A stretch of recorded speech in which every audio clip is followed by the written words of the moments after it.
So, good morning, good evening, good afternoon. Welcome back to another segment of a Europa League action, talk, chats, discussion with my good friend James Rowe over here, just around the corner in Amsterdam. Good evening, James. How are you keeping? Very well, thank you, Alex. Nice to speak to you again. Enjoying it's great fun and really pleased how it's being so well received. Absolutely, yeah. So if you're watching now, make sure that you do subscribe. Let's say that somewhere down there. Subscribe to Canon Freud TV. Share the content and yeah, join in as much as you can. So there was some action, some business of a Europa League last week Thursday against but James, talk to me. Talk through it with me. It involved a very early start for me, leaving Amsterdam local time at 30:30.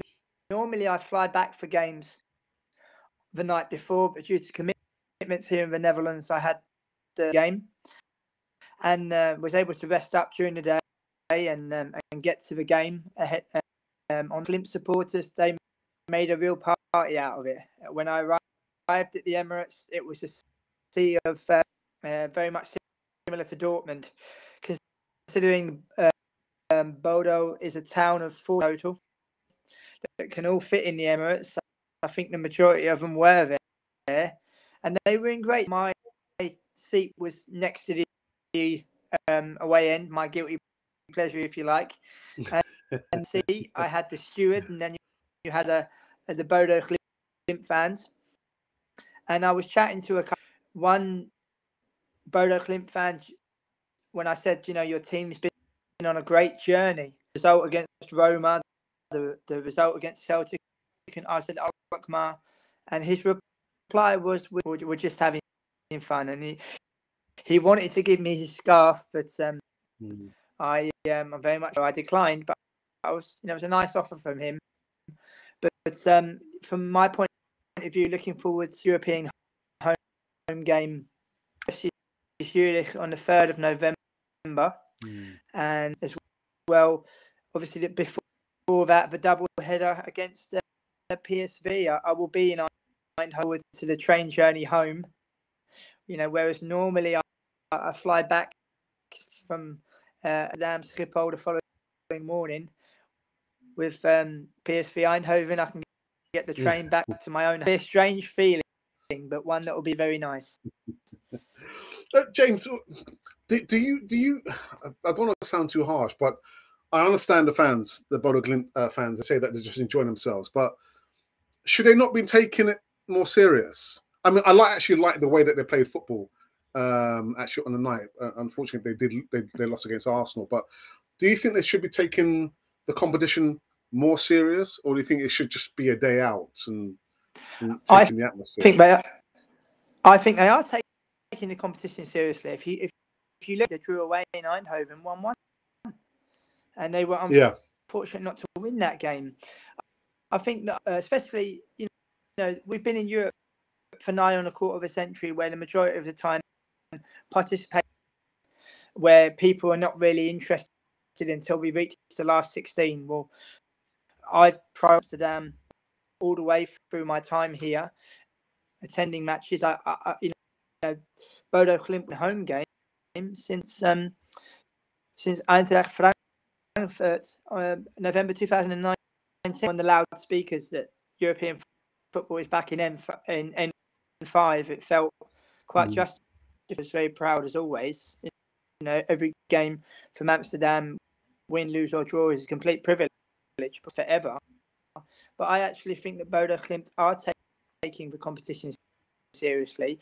And one of them had, especially in the second half, when they had a few attacks and they started to open up Arsenal, our warning sign is there again, for another attack. And when I was reflecting on it on the journey, if we end up playing at Real Betis or at Real Sociedad or a Stade, good night Vienna. You won't be able to give those the room that we gave with Bodo Glimt and we've got to remain professional. We've got to remain professional. I thought Fabio Vieira, great cross, a wonderful header by Holding as well. The work rate of Eddie Nketiah, I think he's and you can see a slight improvement in his game. And also, the sub on the intent by Arteta, which I'm pleased about, because as I've said on many years now, previewing European games, and I hope I'm still well received and people enjoy it. I must sound like a broken record at sometimes, where I keep saying about, you know, we haven't won a years, and as we touched on for the Bodo Glimt preview at home, you know, I was waiting outside Arsenal tube station, and I said, you know, there was a time where we reached 2 European finals in 2 seasons. You know, young fans might find that unfathomable now, and especially with the dynamic of the competition, where you go into the last scene and you don't have to drop out.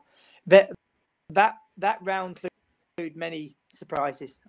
I'm completely certain we can get to the last 16. That means we are only, you know, we're only then equaling Copenhagen 1994. James, looking at the table as it stands, so you can actually see Arsenal are on top with PSV second and Bodo with FC Zurich at the bottom. If you were a betting man, which 2 teams are going to make it out from Group A? I think Arsenal will win every game that they play. I'd love that, you know, and to have a real. I think PSV, they're coming good at a good time. They had a very good result in Friesland away yesterday, where Cody Gakpo scored yet again. He's been linked with Leeds, but he's dealt with the press, where he himself has said, you know, I will only leave if it's the right club. I think PSV will go through to the playoff rounds, and then anything can happen. Glimt will be content with the Conference League, but I think they'll push PSV hard, professional. You know, we've got you know, Bodo Glimt away, and then we've got PSV at home, finishing with FC Zurich. So it's a very exciting time. FC Zurich have since Spencer, which I was quite surprised about, because, you know, he did great work with the Austrian national team and where they are, and you've got to remember that Bodo Glimt and Zurich were playing in, so they've come all the way from the Champions League qualifying rounds to be in the Europa League. Naturally, they'll be different, but if you look previously in the Champions League qualifiers, there used to be 10 slots. That will eventually go to 3. So it's very much a closed shop for any potential qualifier. I think with, you know, we're playing, in the case of Bodo Glimt and FC Zurich, they to be respected. And I had to correct myself on the channel last time. I said the second Norwegian team I saw play live. When I went through my admin, it's actually the third. Amsterdam and beat Ajax back in 2016, if memory serves me rightly. So on that, so pride myself on accuracy at all times. You spoke about the substitutions that Mikel Arteta made. Did he really need to bring on Jesus, Saka, and who was the other player he brought on? I think he made 3 substitutions. Did he really need to bring them on? Did he really need to? I think it's great professionalism, Alex.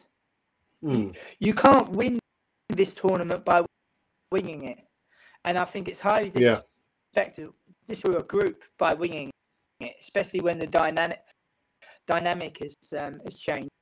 I think and winning breeds confidence as well. To have played, you know, 9 games, it's played 10 games and won yesterday as well. But we know that it's a long old season, as we know only too well. Compliments from friends and colleagues here in the Netherlands about Arsenal, but I remember being in when we were beating Fulham 5-1 under Unai Emery with a full. For the very first time in years, we've got our Arsenal back, only to disband Emery a year later. So it just goes to show how quickly things can change. For me, it's all about trophies. You want to win a trophy. If we don't win a trophy this year. Yes, we've had periods in our history between 2000 and 2002, and in terms of league titles between 71 and 89 in terms of league titles. But we've got to be in the hunt to win a trophy. We're since 1993, losing finals in 2007, 2011. We've only won that competition twice, and it's as if by fans, it's only the League Cup twice. We won it in 87 and we won it in 93. It's about time we won it again.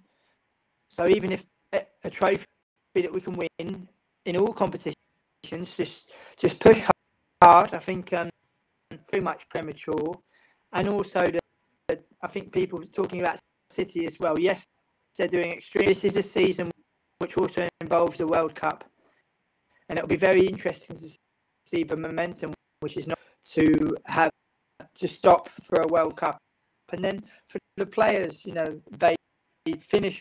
Should they play the final on the 18th of December, and then they're playing again on Boxing Day. So it just goes to show the demands on players in that respect. So it'll be very interesting to see what. So the action yesterday, Arsenal versus Liverpool, was that the game of the season for Arsenal so far? Well, I think people eulogising Alex and people saying that this is the biggest statement so far. I think it exists before 1992. In the words of Don Howe in the FA Cup when he was assistant to Bobby Gould, there is room for all the teams at the top. And what I'm trying to say about that is, Alex, is that you can't just have big teams in the league and that be that. There must always be a pathway forward. We are taking our chances at doing it. We're doing well, and we need to congratulate as well. And also, I was at the home games against Fulham and Aston Villa. Both of them could have quite easily. I will also be at Nottingham Forest at the end of October. That will be the home game of the season for me. So that finishing quite early in terms of home games in the Premier League. I was also having extended Steve Cooper's contract, signed some very good Ademo Frola, and also Bianconi and Sam Sturridge as well. I can't believe he can't get in the starting 11. I think he's a brilliant player, and it's a long way to go. Yes, we're doing really well, but I think the culture of Arsenal, especially the younger generation, to kind of get a little bit carried away. Let's just take it one game at a time. The most important thing is to win a trophy this season. You can say we must win this particular one, although the Europa League would be lovely, but I'm for this season, and that's what I stand by. And all the great football and all the great results, if we end the season, then that's plenty of food for thought, isn't it? So James, if you had the choice between winning the Premier League or winning the Europa League, which one would you vie for more? It's a hell of a question, but I think I'd go for the Premier League if I had the choice between those two trophies. Because I remember 2000. I remember the title wins of 2002 and 1998. In 89, I remember 1991. It was just extremely special. Win a league title.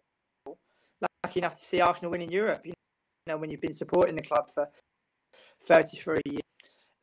The choice between the two, I would choose the Premier League because it's been such a long time. We'll just see. I don't believe that City can keep up the intensity for a same season. I think you see people expecting and hoping them to be the new Invincibles.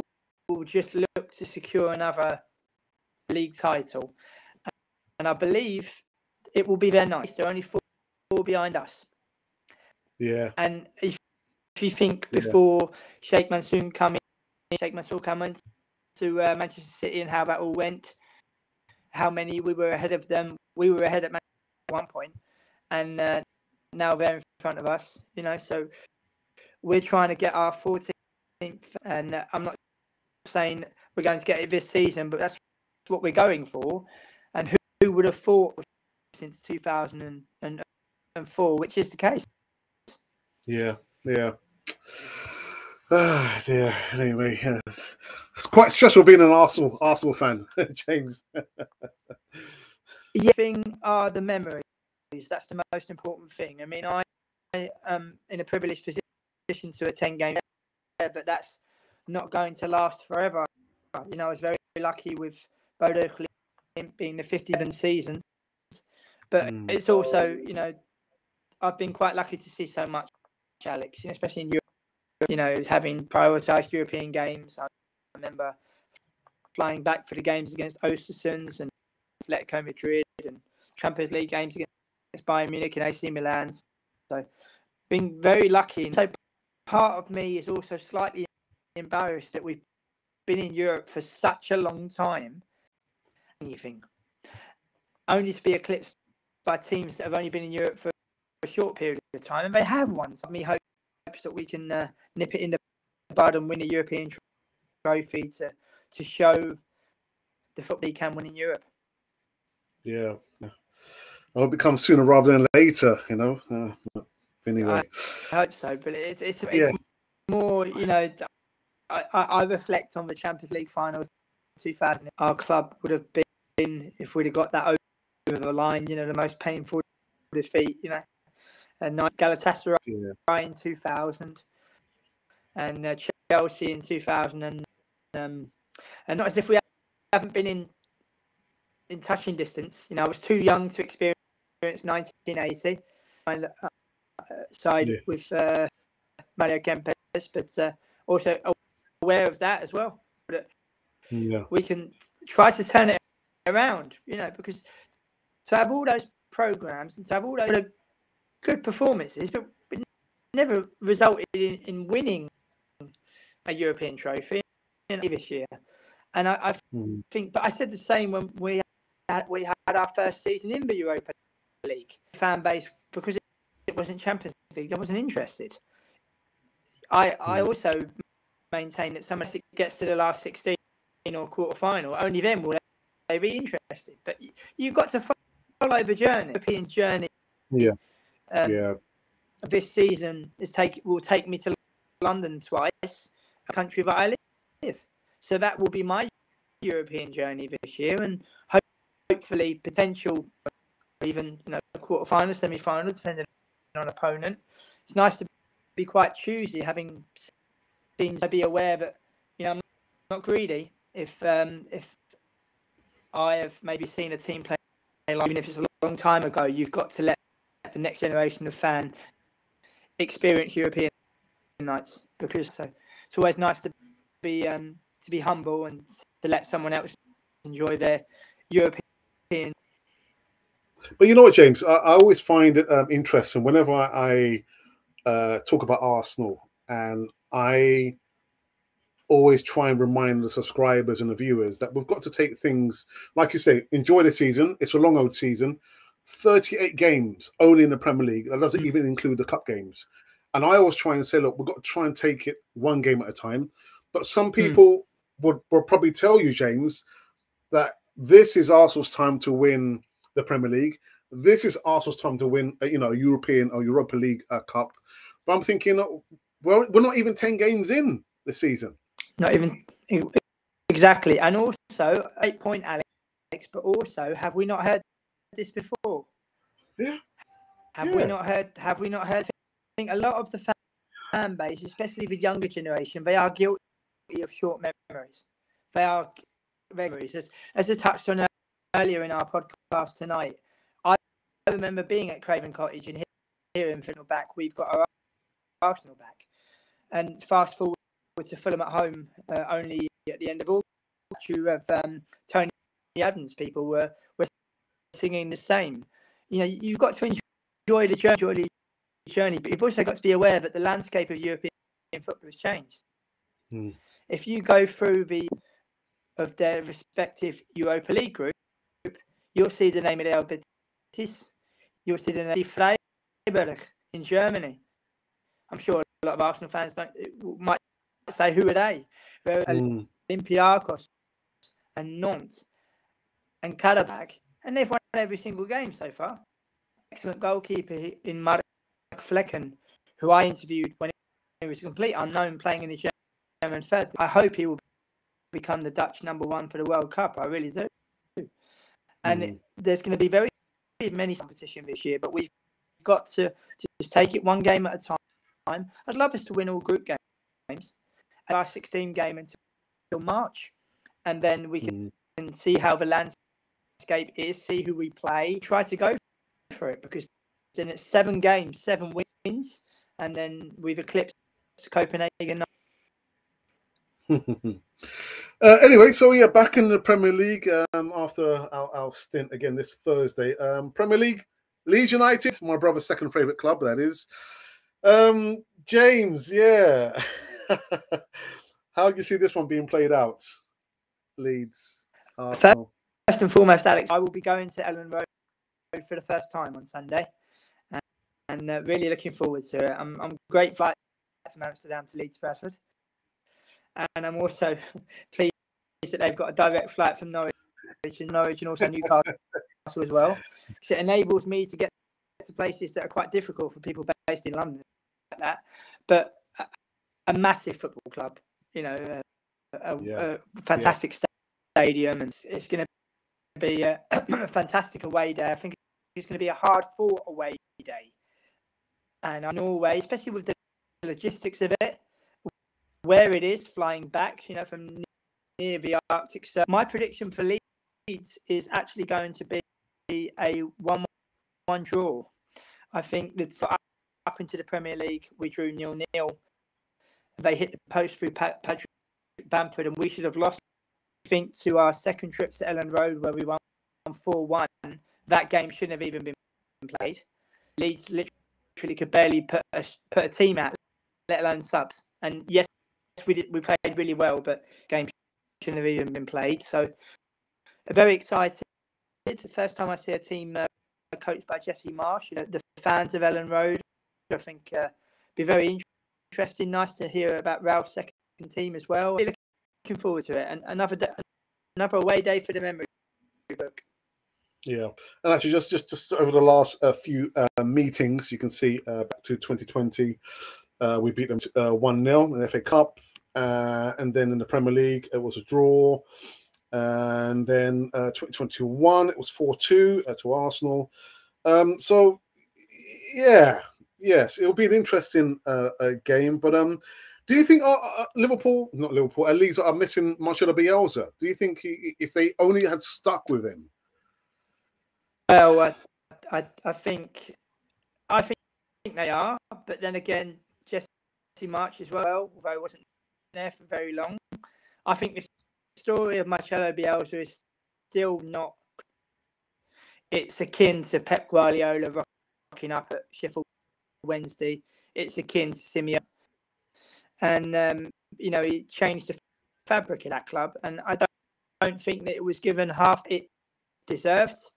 I think the people who were critical regarding Marcelo Bielsa showed themselves up to be quite ignorant. You know, if you don't leave your country life and you only speak Spanish in Argentina and then you go abroad, then it's quite difficult to cast about languages and how difficult it is to get it off the ground and how to keep fighting on. Marcelo Bielsa is a great story. I think there's a street or an arcade called Marcelo. I'll be looking forward to take a photo of that on Saturday afternoon when I'm out and about exploring in Leeds. Fantastic. Well, James, I think that is it. I mean, we can probably have a last look at the Premier League as it stands. Again, you can see Arsenal on top. and my second favourite club, Fulham, is still in ninth place there, still within touching distance there. And as James says, Man City would have to go some to maintain the form that they're in. Can I see them going unbeaten throughout the whole season? Personally, no. But I think Arsenal might have a few more losses in them. Do I think Arsenal will end up at least in the Champions League spots? Possibly. But James, we've said before, I still don't believe that this squad is ready to make a good run in the Champions League. Europa League, try and win Europa League, go in there with some pedigree, go in there that route. But to go into the Champions League, I'm not convinced, James. I'm still not convinced. But that's just me. Well, Alex, and also as well, I look at Aaron Ramsdale. I expect Europa League because I maintain that you can't have your number one goalkeeper having all of a sudden Champions League, get ready for it. No, you've got to build him up. European football. I would love to see Ramsdale play the double header in Eindhoven. Because they're people properly, and I maintain if we do qualify for the Champions League, you can't your number one goalkeeper having no European experience whatsoever. And as I touched on, the gaps we gave for the attacks that Bodo Glimt made in the second half last Thursday at El Sociedad or Stade Rennes, it's good night Vienna. So it's about acts and Champions League. There is one Champions League season left, and next Champions League gets changed to a European Super League in everything but name. That competition will also change. The allure will also change, and the is that at least we've got our memories, because that's the most important thing. And one thing I worry about, we'll touch on in future podcasts, Alex, is the franchising. I was sitting behind in my flight from Schiphol to England, where they were talking about the NFL game. These are official games, and I think that's a really dangerous precedent. Precedent to have official games being played on another continent first and foremost. Advantage. You know, I worry about a Champions League final in New York, which I'm certain will happen. But it's actually the UEFA Champions League, and so it's quite worrying in that respect. Memories, that's the most important thing. But James, we've said this before on other podcasts that, you know, the moment I realized football was really big business is when I was living in Central America, you know, teaching English, and I'm arriving to work, and the reception, they've got the screen, and it was a Premier League game. I'm thinking, I'm in Central America. Football is big business, and I think it is only a matter of time until we see, you know, elite clubs playing in the United States, whether it's New York or Philadelphia. It's inevitable. The Super League, it's inevitable. But like you say, the memories, at least have the memories. Yeah, at least we have those with anything you say, but you've got home advantage following your team. You know, I've been saying on 3 decades, especially living in a different country at the same time. But home advantage through the history of football, European games, European ties, you know, at Staya, San Siro, Parc de France, Velodrome, stadiums. And, you know, it's sometimes fans have got in, and you wonder if it all becomes sanitized and ends up being, I mean, I hear the Chelsea owner talk, and I get the impression it's about rocketing your pockets and then leaving, because it's all about the experience. For me, it's about, I mean, I've got so many programs through the years, dating back from when I was a kid. And, you know, it's about history. It's about knowing what went before. Because that is, you know, as I've said on this podcast many times before, I live in Amsterdam, you will see Manchester City shirts, you will see Paris Saint-Germain shirts, you will see Barcelona Ajax shirts if they're doing well. But it's as you say, it's a big business. But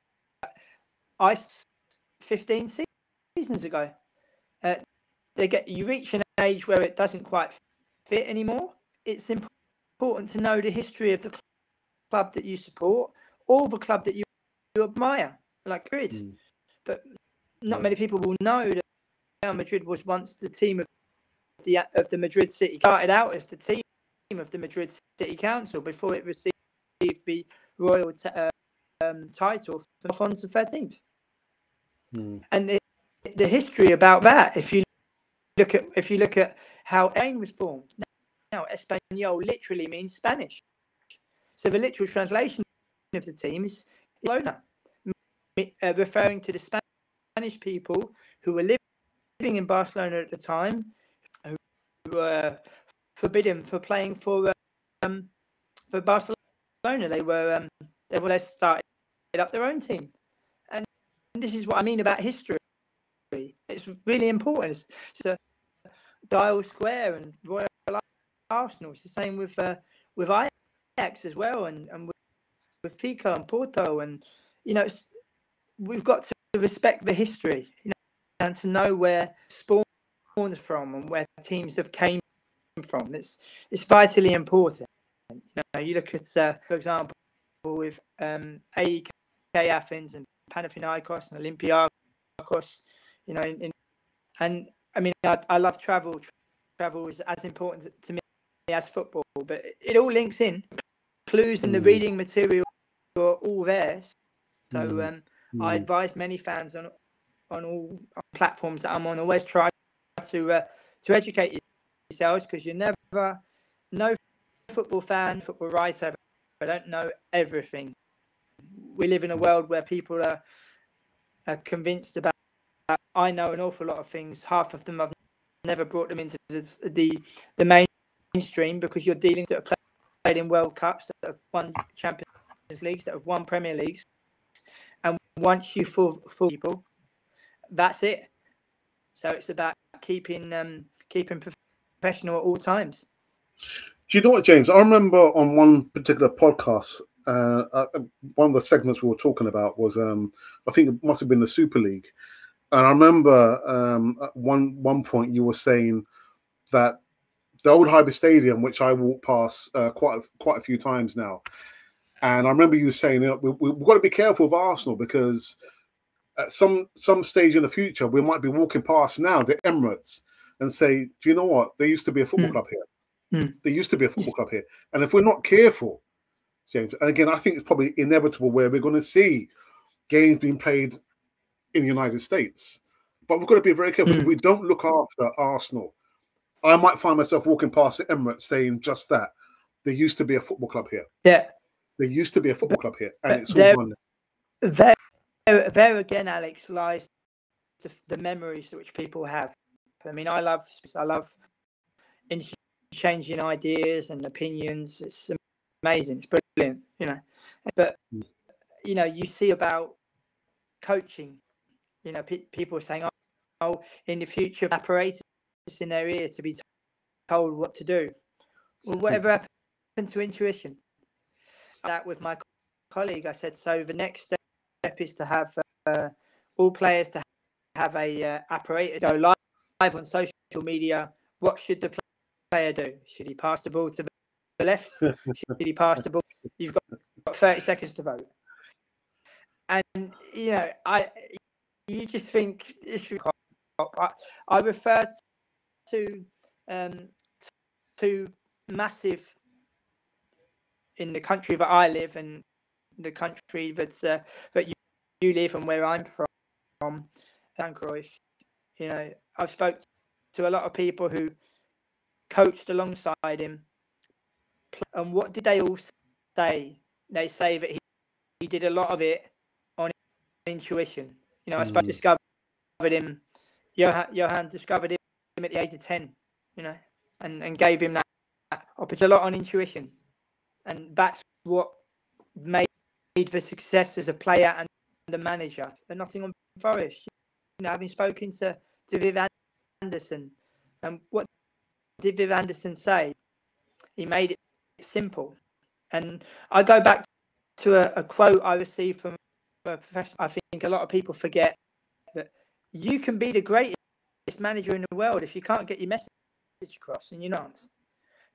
And I think these little nuggets of information, which I've been privy to through it enables me to kind of see through the hype, because, you know, one game is that team ready for Europe. All of a sudden, can that team go unbeaten? You know, it's no cinema 5 minutes before the end of the film, did they?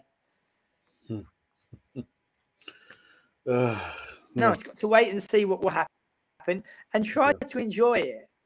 You know, as I'm getting older, I try to enjoy it even more now, because I know that, you know, my time from Amsterdam to England slowly coming to an end deliberately. You know, because there's a wonderful saying here in the Netherlands which translates life in periods when you translate it from Dutch to English. So my period of Arsenal, of 9 on 11, 12 seasons, is slowly coming to an end. But as I say, the memories are the most important thing. Absolutely.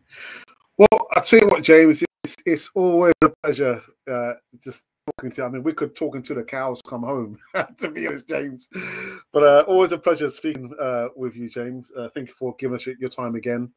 So we will continue. If you're just watching now, leave the comments in the box below, but make sure that you do share the content and subscribe to Cannon Foyer TV. James, absolute pleasure. Again, we could have spoken for another 2 more hours, James. Thank you very much to the double-header previewing PSV, because obviously being at the second leg in Eindhoven, players that played for PSV, having followed the team, living in the Netherlands for nearly most, I'm looking forward to giving the anecdotes for Arsenal PSV, and people watching, they'll have to wait a week, of course, but I'll give a little clue to get them excited. I look forward to telling a wonderful anecdote of Bobby Robson of PSV Eindhoven, and how a player who, it was just a training session, but how to play session, and he said that he was just amazed by the passion of Sir Bobby Robson. He meant it, and how sincere he was. Guys, you're going to have to wait until next Thursday. But James, thank you again. Thank you again, Joe, for sharing your time on Cannon Foyer TV. Guys, next Thursday will be the next time we see James, us here talking about Arsenal and Europa League action. And and this actually has been Cannon Fodder, the channel for Arsenal fans all over this world.